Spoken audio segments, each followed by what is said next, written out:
म्हणतोय की सूरज भाऊ हा केवळ नारायणगावचा भाऊ नाहीये, हा संपूर्ण जुन्नर तालुक्याचा भाऊ नाहीये. टेस्ट करावं लागेल बरेचशा. आपण सगळेजण इथं जे काही प्रमुख लोक होते त्यावेळेस आपण सरकारी दवाखान्यामध्ये त्यांना टेस्ट करण्यासाठी घेऊन गेलो. टेस्ट केल्या, एका किडनीला सूज पण आले ते काहीतरी मला वाटतं निष्पन्न झालेलं आहे. इतक्या कठीण परिस्थितीमध्ये हा संघर्ष भाऊनी एका बाजूने लढला आणि दुसऱ्या बाजूने तुम्ही सर्व जे काही मावळे आहेत, सर्व जे काही छत्रपती शिवाजी महाराजांचे एक शिलेदार आहात आपण सर्वांनी तो दुसऱ्या बाजूने लढला. आणि म्हणून सूरज भाऊ ज्या गोष्टीसाठी आज आपण खरं तर हा दिवस रात्र एक केली, ती गोष्ट आज आपल्या समोर खरं तर ती आपण मिळवलेली आहे. परंतु या निमित्ताने मी निश्चित सांगेन की ही काय फक्त हा विजय नाही लांडे सर,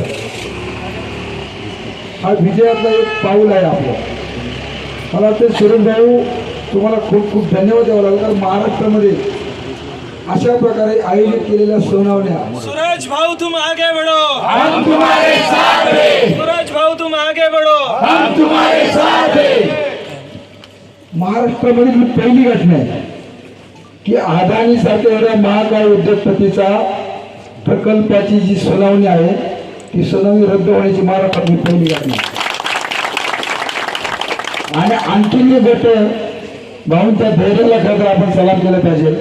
या जुन्नर तालुक्यात एक पहिलं उपोषण आहे की जे सलग 10 दिवस पोटामध्ये अन्नाचा कणही न घेता ते उपोषण या ठिकाणी झालेलं आहे. आणि म्हणून भाऊ हा लढा अनेक येतील जातील, परंतु या जुन्नर तालुक्याच्या इतिहासामध्ये हा लढा आणि हा संघर्ष महिलाचा दगड असणार आहे. तो प्रत्येक व्यक्तीचं स्मरण असणार आहे. जी जी व्यक्ती त्या नाणेघाट आता जाईल ती त्या ठिकाणी गेल्यानंतर एकदा तरी सूरज भाऊंचं स्मरण केल्याशिवाय राहणार नाही. कारण तिथे जेव्हा आपण जाणार तेव्हा आपल्या प्रत्येकाच्या डोक्यामध्ये एकदा तरी विचार येणार आहे, अरे इतका सुंदर आणि नयनरम्य परिसर हा एका उद्योगपतीच्या घशामध्ये घातला गेला होता. आणि ह्या उद्योगपतीच्या घशामध्ये जसं छत्रपती शिवाजी महाराजांनी जबड्यात हात घातला होता, तसा जबड्यात हात घालून या उद्योगपतीचा हा सुंदर आणि नयनरम्य परिसर जपण्याचं काम सूरज भाऊंनी आज या ठिकाणी केलेलं आहे. भाऊ मला असं वाटतंय की आपण सर्वजण तुमच्या निमित्ताने फार चांगल्या गोष्टी घडल्या आहेत. म्हणजे आमच्यासारख्या सर्वसामान्य तरुणांना तिथं जुन्नरच्या या खालच्या विषयीच्या पलीकडे कोणाची ओळख पण नव्हती, पण आज सूरज भाऊंच्या या उपोषणाच्या निमित्तानं अनेक जीवभावाची नाती जोडली गेली आहेत. हे आंदोलन म्हणजे फक्त नुसता काहीतरी बाबा उद्योगपती आला त्याला घालून लावायचं वगैरे असले ते काही मला वाटत नाही याच्यामध्ये एवढं झाल्याचं. ह्याच्यामध्ये अनेक चांगली नाती जोडली गेली. पूर्वी म्हणजे ज्या वेळेस आपण पाहतोय की पूर्व पश्चिम असं काही बऱ्याच वेळा काही राजकीय लोकांकडनं पण झालेलं आहे याच्या अगोदर पण, ती जरी पूर्णपणे सूरजभाऊ आपल्या माध्यमातून भरून निघालेली आहे. आणि मला वाटतं की अत्यंत चांगली बाब या तालुक्यामध्ये घडलेली आहे.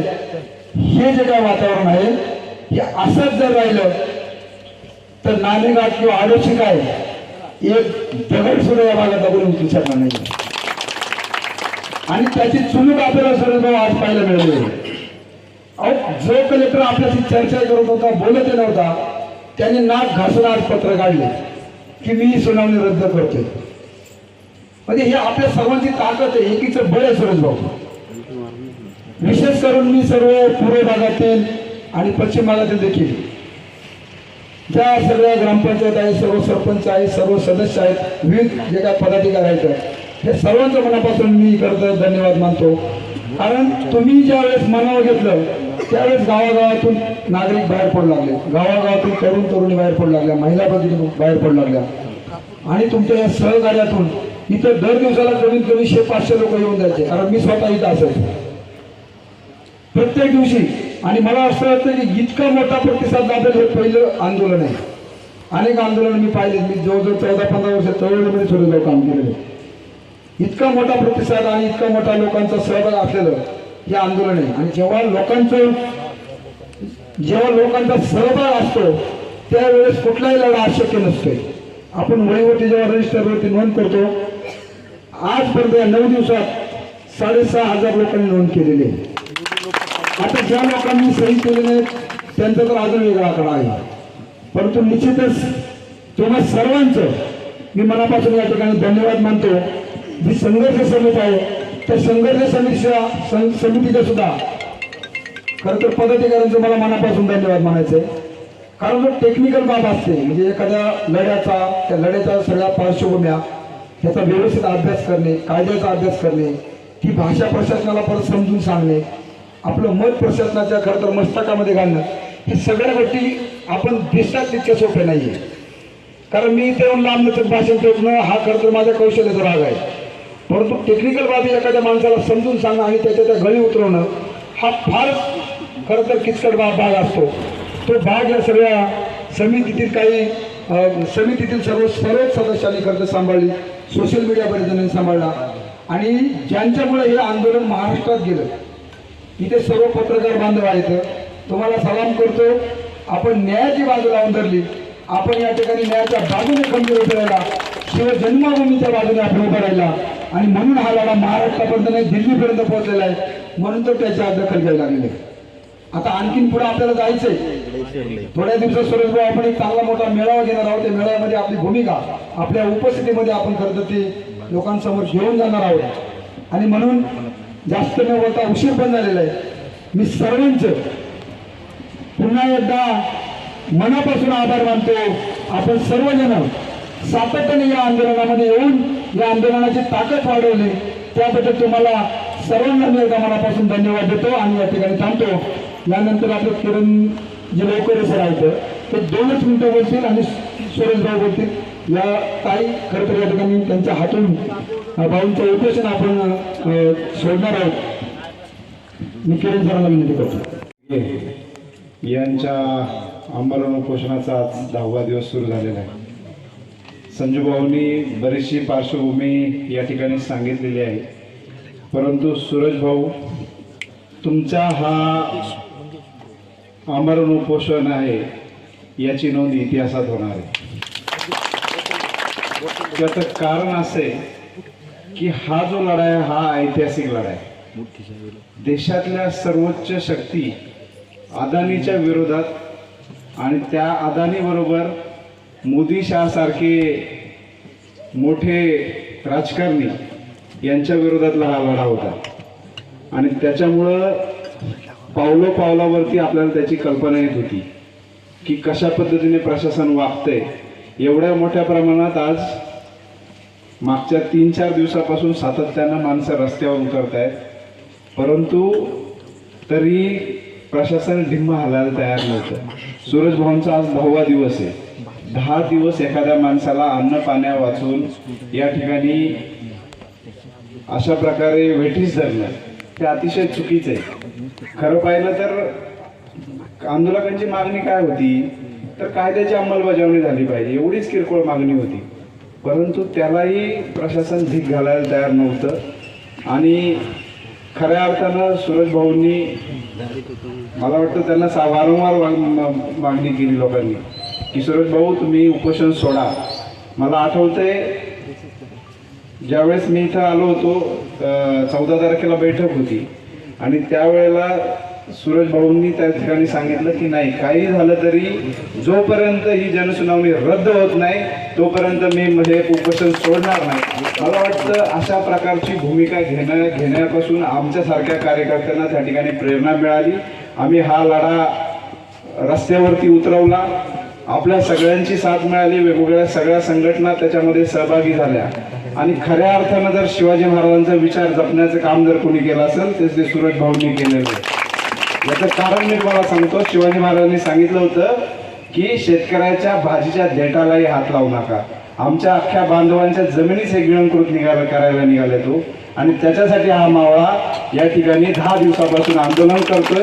आमच्यासाठी ही अतिशय अभिमानाची बाब आहे.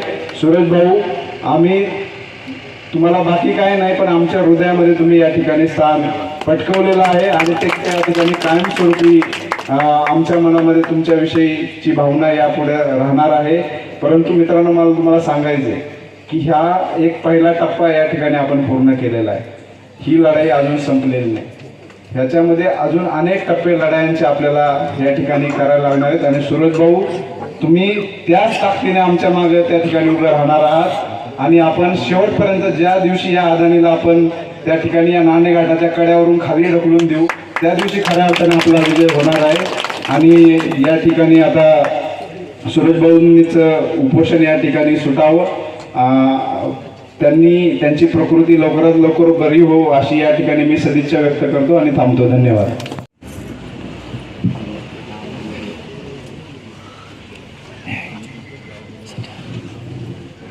छत्रपती शिवाजी महाराज की जय भवानी. जय शिवाजी. खरं तर सूर्यराव वानखे साहेब आज आपल्या लढायला आलं. खरं तरी आम्ही जेवढं मुलं होतं त्यातले बरोबर 80% लोक आले, तसं 10% मागे राहिले असतील. तर अत्यंत पुण्याहून येत असताना त्या ठिकाणी चांगल्या प्रकारची 2 हात लढाई झाली. खरं तरी महिलांना धन्यवाद दिला पाहिजे. महिलांना धन्यवाद दिला पाहिजे यासाठी का त्या अधिकाऱ्यांच्या गाड्या निवडणूक घेतली. आम्ही विनंती करीत आमचा पण ऐकतली, एकही गाडी बाहेर निघून द्यायची नाही. अरे म्हणलं ते खाता दुसरे त्यांच्या गाडी अजिबात नाही. म्हणजे लढाई कशी होती. आज महिलांतून आम्ही या ठिकाणी पत्रकार मित्रांनो तुम्ही येतं नव्हते खाता तरी अत्यंत संघर्ष केला. अर्ध्या तासाला टाळी होते, पत्र येते, थांबा जरा, असं अत्यंत त्या ठिकाणी आम्हाला वेळ काढून त्या ठिकाणी केला. त्या ठिकाणी या लढ्यामध्ये सर्वांचंच योगदान आहे. तर सूर्यभाऊंनी सुरुवात केली उपोषणाला, तशी आंदोलनाला सुरुवात झाली. सर्व संघटना एकत्र आल्या. विशेष करून मध्ये आजमोळा ग्रामपंचायतीने कागदपत्रामध्ये बाजी मारली. 2023, 24, 25, 26 4 वर्षे केलेला पत्रव्यवहार, 4 वर्ष केलेला पत्रव्यवहारावर त्या ठिकाणी ती मिटिंग आजमोळ्याची रद्द झाली. कुणालाच काय बोलता येणार, प्रांत मॅडमला बोलता येणार, तहसीलदारला बोलता येणार, तालुक्याच्या आमदाराला काही तिथं विषय घेता येणार. याचं कारण जर पत्रव्यवहार 2023 पासून क्लिअर कट केले त्या पत्राचं उत्तरच दिले नव्हती. आणि त्यामध्ये शेवट आपली सगळी मंडळी तुम्हाला खरं तर सलाम केलं पाहिजे. तुम्ही अत्यंत या ठिकाणी उपोषण केलं, निस्वार्थीपणे केलं. आणि विशेष करून 2 तासात 3 तासापासून मला फोन चालू सगळं माझा एवढा.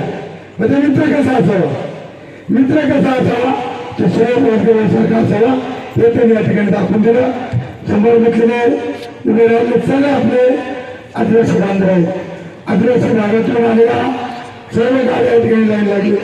महिला भगिनी मोठ्या प्रमाणामध्ये.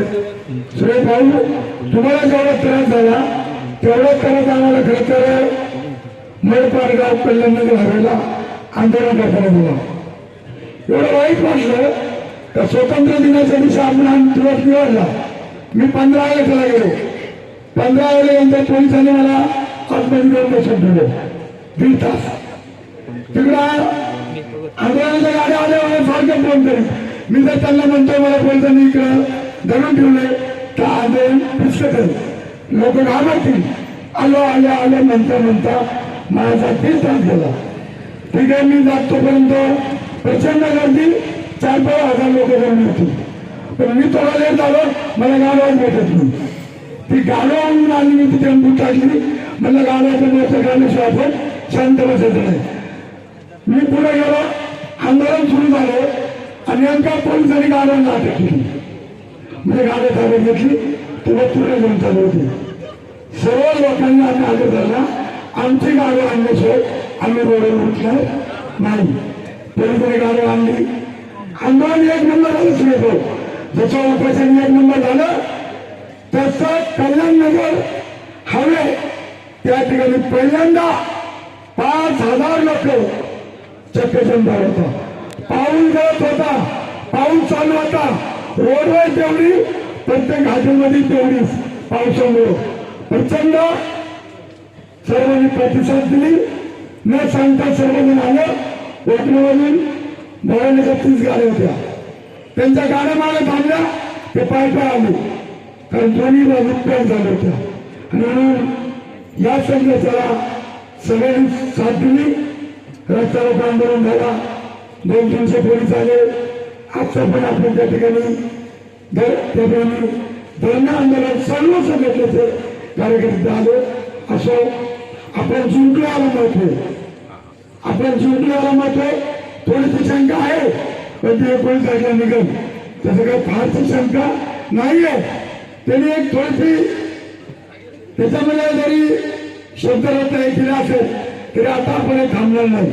आणि म्हणून मी आजचं काय बहुत काही उशीर पास झालाय. अजून माझ्या महिला भगिनीला लांब लांब जायचं परत एकदा नाही भाग म्हणतील ना. तर निश्चितपणे सर्व महिला मंडळी आता हळू घरी जा. तुम्ही या ठिकाणी यशस्वी करून माझ्या आंबोली गावच्या लेखी मंडळाच्या महिला, माझ्या सोनाळ्याच्या लेखी मंडळाच्या महिला, ब्रह्मच्या लेखी मंडळाच्या महिला, सगळ्या महिलांनी खूप कष्ट घेतलं. त्याबद्दल आमच्या आजूबाजूच्या आयुष्याचे सगळे कार्यकर्ते सर्वांना धन्यवाद देतो. सुरेश भाऊ परत एकदा तुम्हाला धन्यवाद देतो. या आंदोलनामध्ये सगळ्यांचा कार्यक्रम होते. वैयक्तिक एकट्या दुसऱ्याचं काम नव्हतं. या सर्वांनीच मदत केली. आपण यशस्वी झालो. त्याबद्दल परत एकदा मी सर्वांचा आभार मानतो. आणि म्हटलं घेतलं का दोन शेवटी बोलतील आणि उपसरणाची सांगता या ठिकाणी होईल. तर त्याचा एक जोरदार घोषणा द्या म्हणजे आपलं संपल. आदिवासी युतीचा आवाज येत नाही. आदिवासी युतीचा आदिवासी युतीचा तुमचा आवाज बसला. जय शिवराय. भाऊ तुम आगे बढ़ो. हम तुम्हारे साथ हैं. सुरेश भाऊ तुम आगे बढ़ो. हम तुम्हारे साथ हैं. सगळ्या उपस्थित आमच्या माता भगिनी, सगळे आदिवासी बांधव, सगळे उपस्थित मान्यवर, तुम्ही जेवलेत का सगळ्या? बरं यांना वाजले की आता 1 वाजले असतील ना? 2 वाजले. काही बिवड्याचे या आडुशीचे किती लांब जायचं. जास्त वेळ घेणार नाही. देवराम शेट्टीवर बरंच मोठं भाषण केलं. आता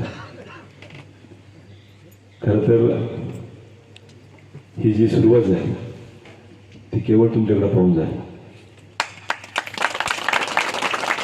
मी लहानपणापासून मागचं पण एका माझ्या प्रतिक्रियेत उल्लेख केला होता. लहानपणापासून माझ्या आदिवासी बांधव मित्र आहेत, बहुजन समाजाचे मित्र आहेत. एकमेकाच्या डब्यात आम्ही त्यांची भाकर खाल्ली. त्या भाकरीची जाण मी कधी विसरू शकणार. मला बरेच जण म्हणले आदिवासी बिगर आदिवासी एक युवा कार्यकर्ते त्या ठिकाणी आंदोलन करतो.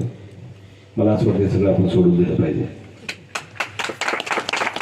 कसं आलंय जातपात. आज आपल्या तालुक्यावर वेळ आहे. आज आपल्या लोकांवर वेळ आहे. मग अजूनही आपण त्यांच्या मागोबं राहायचं कधी राहायचं. मला अभिमान वाटतो आमच्या सगळ्या शून्य तरुण सहकार्याचा. Kiran Lokare sir, Sanjay Sabale sir, doctor Ashok Waghmare, अशी पिढी खरं तर घडली पाहिजे. ही शिक्षणाचं आदिवासी बांधवांमध्ये शिक्षण तुम्ही रुजवा. शिक्षण हे वाघिणीचं दूध आहे. वाघिणीचं दूध काय असतं ना शिक्षण, त्या दिवशी आपल्या सगळ्या तरुणांनी दाखवून दिलं. म्हणून अधिकाऱ्यांनी आज नवळ्याला बैठकीतून पळ काढला. त्याचं कारण इथलं शिक्षण. माझ्या सगळ्या तरुण बांधवांनो, शिक्षणाकडं कधी दुर्लक्ष करू नका. कधी काय शिक्षणासाठी मदत लागली तर मला सांगत जा. आमच्या मायमाऊली बसल्या. त्या दिवशी हिरडीला मी आलो होतो एका माऊलीची लाईट बसवायला. बिचारी 20 वर्ष अंधारात होती. मला सांगितलं की त्यांनी साधा लाईटचा बल्ब नाही पाहिला बाळासाहेब. आणि ज्यावेळेस आम्ही ती लाईट घेऊन गेलो किती आनंद असतो. आणि त्याच परिसरात हा जो अदानी उद्योगपती होतोय, एकीकडे आमच्या आदिवासी कुटुंबाला लाईट नाही, एकीकडं महाकाय उद्योगपती होते. संतोष तुमच्या पण गावात आलो होतो. तिथं पण आपण त्या बाबांना लाईट बसून दिली. अशा अनेक खरं तरी मला नाही वाटते कुठले राजकीय किंवा काय काय संतोष तुझ्या मुलाचं ॲक्सिडेंट झालं कुठं तुम्ही चाकणला तुंबळी काट्याला हे सगळं प्रेमाचं नातं आहे ऋणानुबंध आहे आपलं आणि मला असं वाटतं इथे जे आंदोलन स्थळ आहे ना मला वाटत नाही 10 दिवस ते आंदोलन स्थळ आहे मला असं वाटतं माझं घरच झाले आणि आपलं घरच आहे सगळे जीवाभावाची माणसं जोडली गेली आणि अनेक गावच्या त्याचा क्षेत्रातील असेल इकडं पूर्व भागातील असेल अनेक ग्रामपंचायतीने पाठिंबा दिला खरं तरी आपण एक लढाई जिंकलोय अध्यक्ष अजून युद्ध जिंकायचं आहे मग अशी याचा सगळा उल्लेख किरणजी सर तुम्ही सगळ्यांनी केला संतोष भाऊ तुम्ही सगळ्या पक्षांचा पण उल्लेख केला सगळ्यांनी पाठिंबा दिला पण 24 तास माझ्यासोबत अंबरशेठच्या रूपात काँग्रेसचा हात सोबत होता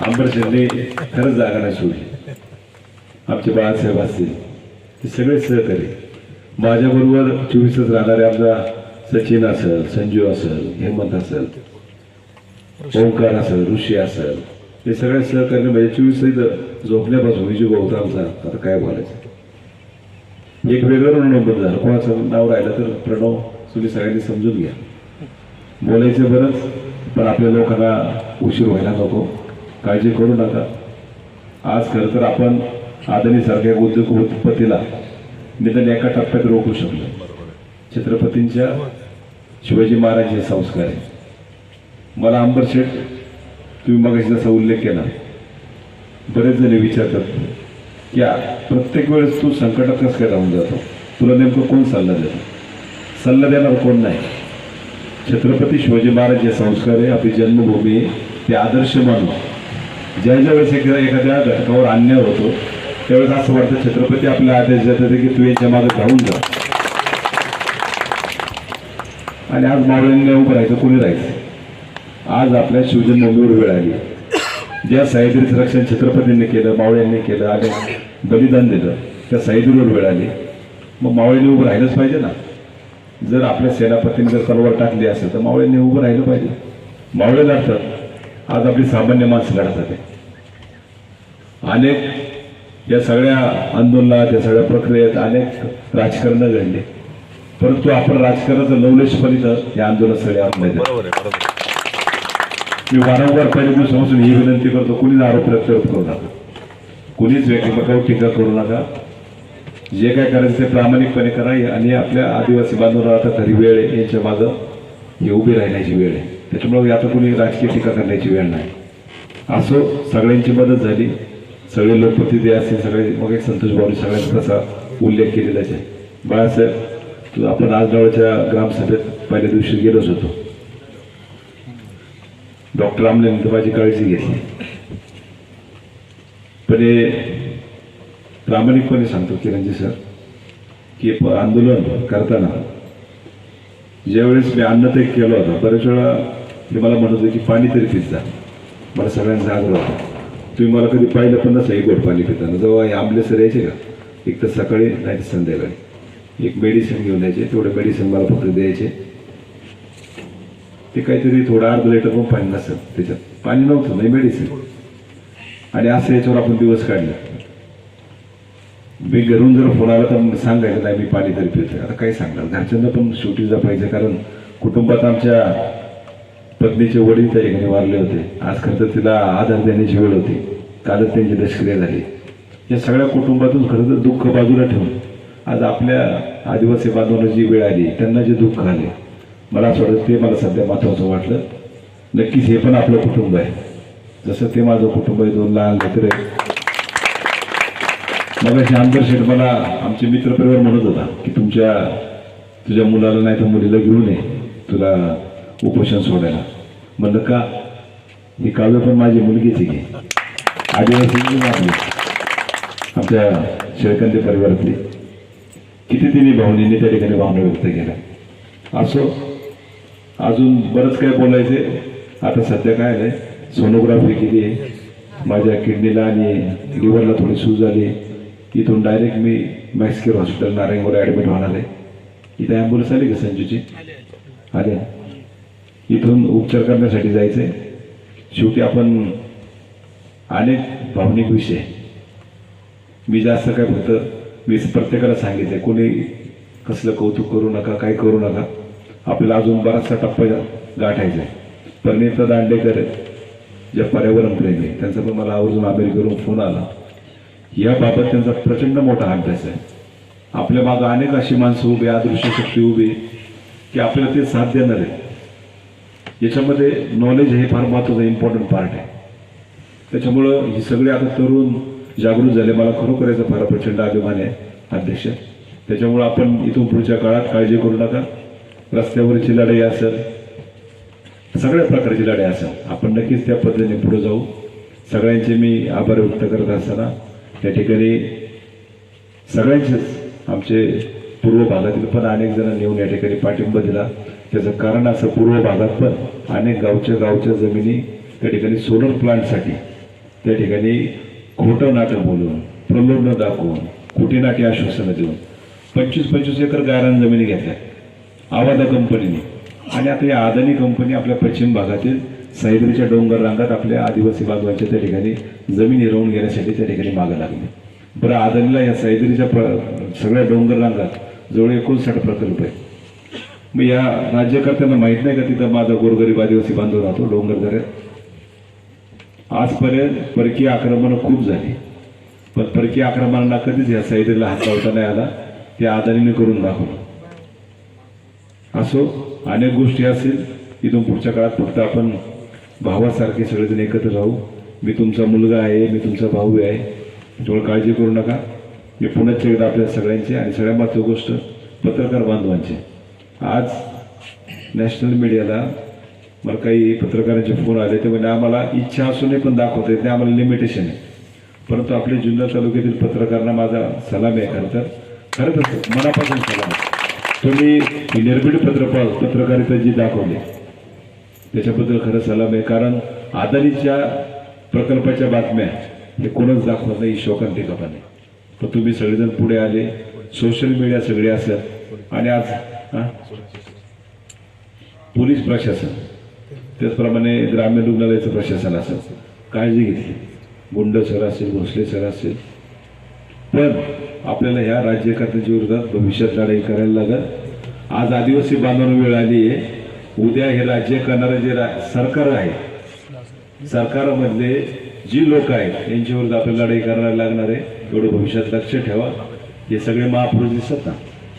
मला आज भाग्याची गोष्ट, माझ्या आयुष्यात सगळ्या भाग्याची गोष्ट, आज आद्य क्रांतीवीर राघोजी भांगरे यांचे वंशज मला सगळे भेटायला आले होते मग देवगाववरून. आणि मला अचानकपणे ते सगळे भेटायला आले. मला फार याचा सुखद धक्का बसला, खूप भारी वाटलं. आणि मला असं वाटतं कुठेतरी आपण सफल झालो. आज खरं तर त्या महापुरुषाकडे पाहून बिरसा मुंडा असेल, नागे काटकरी असेल, राया ठाकर असेल, हे सगळे महापुरुष आणि संविधान जपणारे डॉक्टर बाबासाहेब आंबेडकर, महात्मा ज्योतिबा फुले आणि सगळ्यात महत्त्वाची गोष्ट ज्यांच्या मार्गाने आपण या ठिकाणी आंदोलन केलं ते म्हणजे महात्मा गांधी. आज खरं तर हे लोकशाहीतील सगळ्यात मोठा हत्यार म्हणजे उपोषण आहे. ते आपण त्या ठिकाणी टोकाचं पाऊल उचलण्याचं कारण, याच्या अगोदर पण आपण वारंवार शासनाला या अदानीच्या प्रकल्पाच्या बाबत अनेक पत्रव्यवहार केले, परंतु कुठली दाद न दिल्यामुळं हे शेवटचं टोकाचं पाऊल उचलायला लागलं. मला असं वाटतं ह्याच महापुरुषांच्या विचाराने इथून पुढे आपल्याला वाटचाल करायला लागणार आहे. मी पुन्हा एकदा सगळ्यांचे धन्यवाद देतो. आणि जाता आता एक शहीद भगतसिंगांचं एक गाणं आहे, ते आम्ही इथं रोज ऐकायचं. मला असं वाटतं ती शेवटची आठवण असावी. ते गाणं आम्ही रोज ऐकायचं, त्याच्यामुळे आम्हाला प्रेरणा मिळायची. मला असं वाटतं जातं ते गाणं सगळ्यांनी ऐकून जावं, माझी ती शेवटची इच्छा आहे. धन्यवाद सर्वांना. जय हिंद, जय शिवराय, जय हिंद.